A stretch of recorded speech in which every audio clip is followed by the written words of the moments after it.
All right, continuing Johnny Tremain by Esther Forbes and illustrated by Lynd Ward and published by Houghton Mifflin Harcourt. We're in chapter 10. We are so far into it now. And we just read section 3. And so Johnny is kind of spying, and he's working with Dove to try to figure out, with all the preparation of the horses, where are the horses going, how long, how far, and he's just kind of pumping Dove for information, but he has to be super careful. He has to ask him the right questions, but without arousing Dove's suspicions. And so he gets a little information that they're going to be leaving that night. It's going to be a long ride, but it's not going to be for pleasure, and he's going to have to get on and off. The horse is going to have to get on and off of a boat. So that is very telling right there. So here we go, section 4, chapter 10. Disperse, ye rebels. All right, here we go. It is tonight, all right, Johnny said to Dr. Warren, and Colonel Smith will command. He went on to tell what he had found out from Dove, that the expedition would start tonight, and that Lexington and Concord were the likely objects. The men sitting about in Warren's surgery had already guessed, but they were interested to learn that the colonel and presumably his troops expected to return to Boston the day after they set out, and that he was to command them. Seemingly, Gage, a punctilious man, had chosen Francis Smith because he had been in service longer than any of the other and smarter colonels. Hark! Outside the closed window on Tremont Street, a small group of soldiers were marching stealthily toward the common. These were the first they heard, but soon another group marched past, then another. A man whose duty it was to watch the British boats at the foot of the common came in to say he had actually seen the men getting into the boats, heading for Cambridge. Dr. Warren returned to Johnny. Run to Ann Street. Bid Billy Dawes come to me here, ready to ride. Then go to North Square. I've got to talk to Paul Revere before he starts. Both he and Dawes will be expecting a messenger. Billy Dawes was in his kitchen. He was a homely, lanky young fellow with close-set eyes and a wide, expressive mouth. He and his wife had dressed him for the part he would play, a drunken farmer. His wife, who looked more like a schoolgirl than a serious matron, could not look at him without going from one giggling fit to another. She laughed even more, and Billy joined her when Johnny came in and said the time had come. The young man stuck a dilapidated hat with a broken feather on his head, and his wife picked up a bottle of rum and poured it over the front of his torn jacket. Then she kissed him, and they both laughed. As he stood before them, his expression changed. His eyes went out of focus. His grin became foolish. He hiccuped and swayed. He both looked and smelled like a drunken farmer. So he's acting. He's like a really good actor. But he did have money in his pocket, which no country blade would have had after a big toot in town. That means if he had gone out drinking like he says he would have spent all his money, but he has money in his pocket.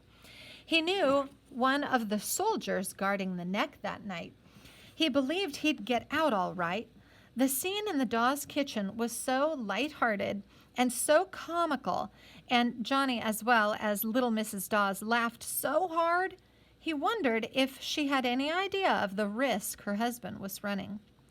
For by any law of any land, a man caught exciting to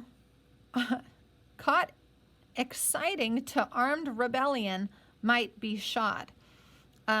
So exciting, it's just kind of a weird usage there. But if you're exciting people outside to rebellion, to armed rebellion is even worse, because then you're exciting people to gather their weapons and to fight back against the government. So they're rallying the troops, but they're basically saying this is going to be war.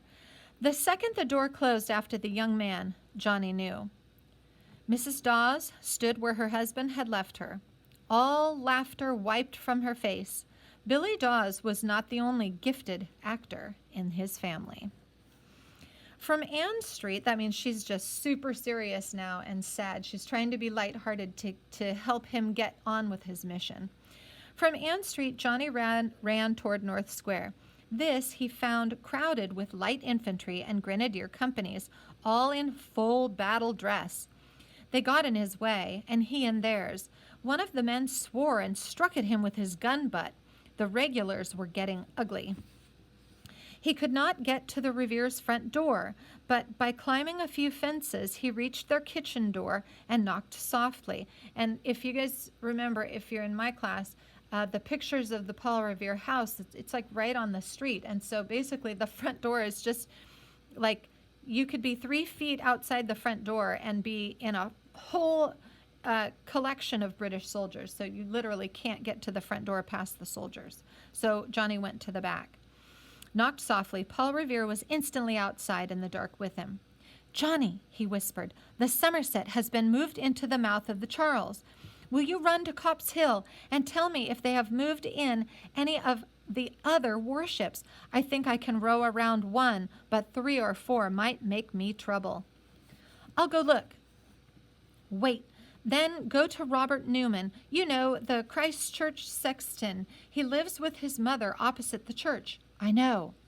"They have British officers billeted on them. Don't rap at that door. Take this stick. Walk by the house slowly, limping and tapping with the stick until the light in an upper window goes out. Then go round to the alley behind the house.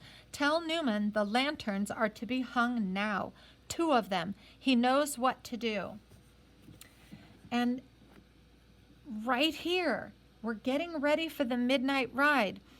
1 if by land, 2 if by sea. Paul Revere is telling Johnny, this is where the historical fiction comes in. The historical is all this cool stuff, and the fiction would be Johnny running the message to tell about the 2 lanterns. So we don't know who it was, but obviously they would have had something like this arranged. As Johnny stood among the graves of lonely Copp's Hill, looking across the broad mouth of the Charles, he could see lights in the houses of Charlestown. And over there he knew men were watching Boston, watching Christ's lofty spire, waiting for the signal. And as soon as they saw it, the best and fastest horse in Charlestown would be saddled and made ready for Paul Revere, who had himself promised to get over, if possible. Ride and spread the alarm. Summit the Minutemen. He watched the riding lights on the powerful 64-gun Somerset. The British had evidently thought her sufficient to prevent boats crossing the river that night. She was alone. Okay, and that means that the British warship is the only ship in the harbor to protect against rebel little boats traveling across, but Paul Revere is going to be in a rebel boat very soon. The moon had risen, the tide was rising, the Somerset was winding at her anchor. The night was unearthly sweet. It smelled of land and of the sea, but most of all, it smelled of spring. Salem Street, where the Newmans lived, like North Square, was filled with soldiers. The redcoats were assembling here, getting ready to march down to the Common, and they would be a little late. Their orders were to be ready by moonrise. A sergeant yelled at Johnny as he started to limp past them, but when he explained in a piteous whine that his foot had been squashed by a blow from a soldier's musket, and all he wanted was to get home to his mama, an officer said the men were to let the child pass. Johnny was 16, but he could pull himself together and play at being a little boy still.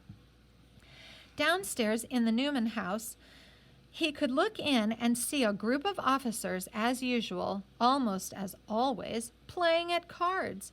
Their jackets were unbuttoned, their faces flushed. They were laughing and drinking. There was on the 2nd floor 1 light. Johnny couldn't believe anyone up there could hear him tapping in the street below. Instantly, the light went out. He had been heard. Newman, a sad-faced young man, got out at a second-story window in back, ran across a shed roof, and was in the alley waiting for Johnny. 1 or 2, he whispered. 2. That was all. Robert Newman seemed to melt away in the dark. Johnny guessed what the little tinkle was he heard. Newman had the keys to Christ's church in his hand. The two friends, Paul Revere and Joseph Warren, were standing in the doctor's surgery. They were alone. Revere was urging Warren to cross with him that very night to Charlestown. If there was fighting tomorrow, Gage would not hesitate to hang him, at last, for high treason. But Warren said no. He would stay and keep track of the British plans until the very last moment. The second a shot has been fired, I'll send a messenger to you, Revere promised. I'll wait until then. Why, Revere, I never saw you worry about anything before. I'll be a lot safer tonight than you'll be catching crabs out on that river. Being short at by the Somerset and falling off horses, I'll not forget you and Parson Tomley's ambling jade.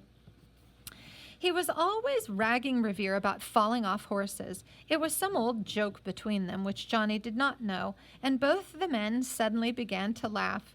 The mood between them had been heavy when Johnny came in, but now it lightened. They parted as casually as any friends who believe they will meet in a few days, but each knew the other was in deadly peril of his life. It was 10 o'clock. Dr. Warren told his colored man to make up a bed for Johnny in the surgery. The boy could not think of a bed. He stole down to the common to see the secret embarkation. It was almost over and was no secret. Hundreds of townsfolk stood about silently, watching the boats returning from Cambridge shore and taking on yet another scarlet-coated cargo. But where these men were heading, and who commanded them, scarce a man in the crowd knew except Johnny. Farther down the river, he knew the Somerset was on guard. By now, Paul Revere was in his boat, trying to steal around her. In Charlestown, the horse waited for him. And right here, if you reflect on the story of Paul Revere, how he had forgotten his spurs and he sent the dog home with a note around his neck, and then the dog comes running back with his spurs in a pouch that his wife sent. Like, that's a true story, or according to legend. And then also that he had forgotten something to quiet the oars, and so ran to a lady's house, and she ripped up some of her petticoats for him and tossed him out, and they were able to make it across the river without being heard or seen by the people in the Somerset, the British. He saw Sandy step into a boat with never a quiver. He recognized Lieutenant Stranger's own horse, and for a moment saw the young man's dark face in the moonlight. Being a horse-minded boy, he noticed that there was a little trouble with a showy white horse, built like Sandy, but much younger. This was Major Pitcairn's. Were the Marines being sent as well as the Grenadiers and light infantry companies? Or was the rough, genial, stout-hearted old major merely going along for the fun of it? At least he thought this observation important enough to report to Warren. Other spies had been bringing news of the embarkation. It had been noticed that Pitcairn was not in his usual tavern. He had been seen with a civilian cape wrapped about him, heading for the common. Doubtless he was going. Gage had sent him either because he knew he was a better officer than Colonel Smith, or because he had a way with Yankees. Everyone liked the pious, hard-swearing, good-tempered Major Pitcairn. A barmaid from Hull Street came in to say she had been watching the Somerset at just the time Bentley and Richardson were rowing Paul Revere to Charlestown. Not a shot had been fired. It was also known that Billy Dawes had woven and bribed his inebriated way past the guards on the neck, and the horse he was leading and pretending to try to sell had not looked like much. A thin, bony beast in a bridle patched with rope. It was one of the fastest horses in Boston. Then Dr. Warren told Johnny to lie down and get some sleep. It was almost midnight. Johnny took off his jacket and boots. rolled up in a blanket on the bed the black man had made for him. The night before and the night before that, he had been much upset over Rab's leaving. His thoughts had turned to the empty bed beside him. He had slept badly. Although people were still about the surgery, exchanging ideas, trying to guess what the future might be, he immediately fell asleep. It was dawn.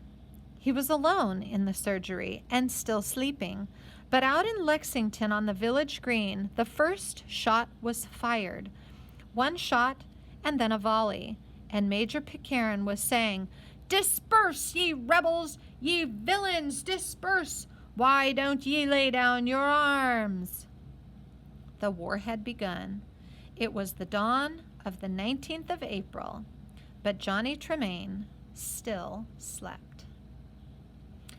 And that is the end of chapter 10 and the end of this video. Come on back for the next one where we'll read chapter 11, Yankee Doodle.